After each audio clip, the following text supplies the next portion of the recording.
bigger? No, 2020 exactly. 2026 will be much, much, much bigger. I think this part of the world doesn't realize what will happen here in 2026. I mean, these three countries will be put upside down and then flipped again back.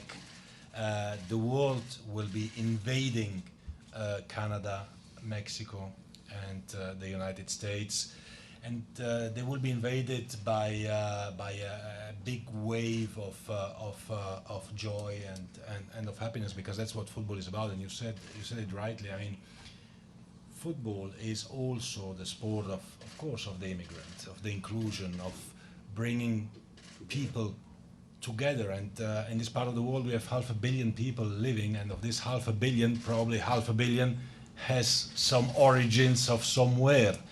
And with 48 countries coming and playing this World Cup, it will be amazing.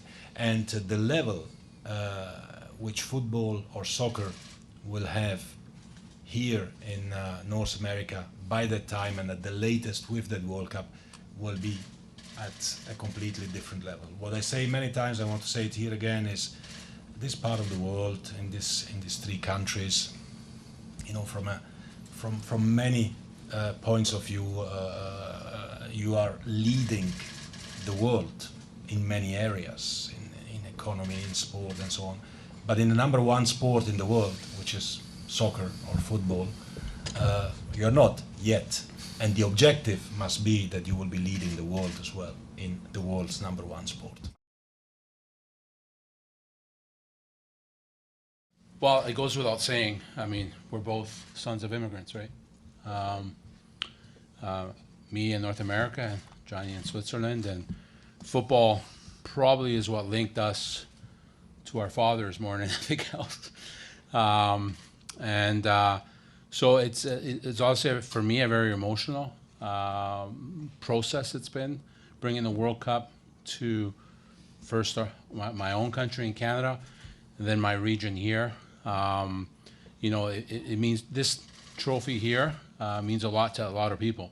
Obviously, for the winners, it means a lot, but it has a special meaning for many people in the world, and we can link a lot of our memories in our lives to this trophy, whether it's a game, whether it's a player that you loved watching, or whether being at the World Cup itself and experience it as a fan, because not many of us get to experience it as a player, although we're probably all legends in our own mind as footballers, right?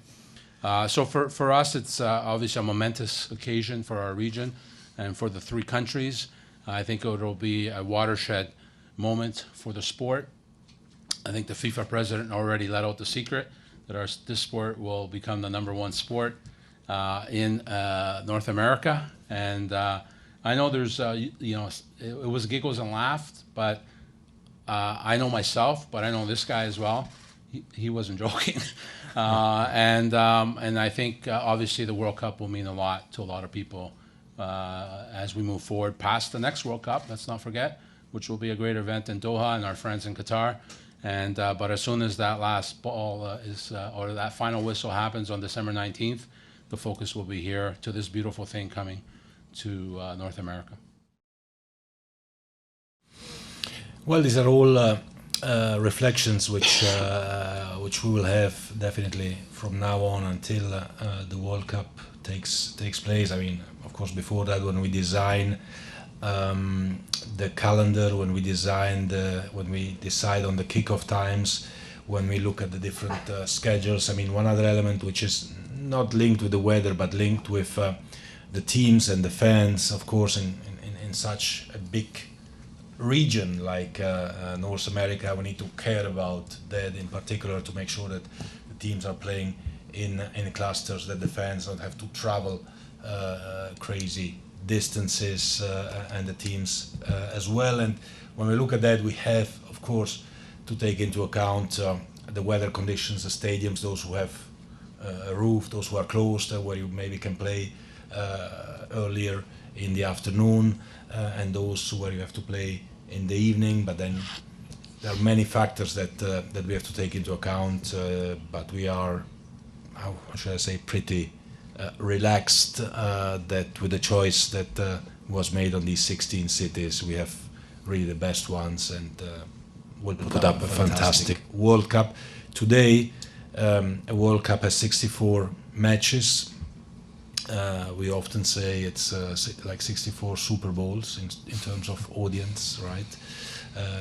The World Cup 26 has 80 Super Bowls, 80 incredible games, 80 finals, and we must make sure that they are played in the best conditions in every city.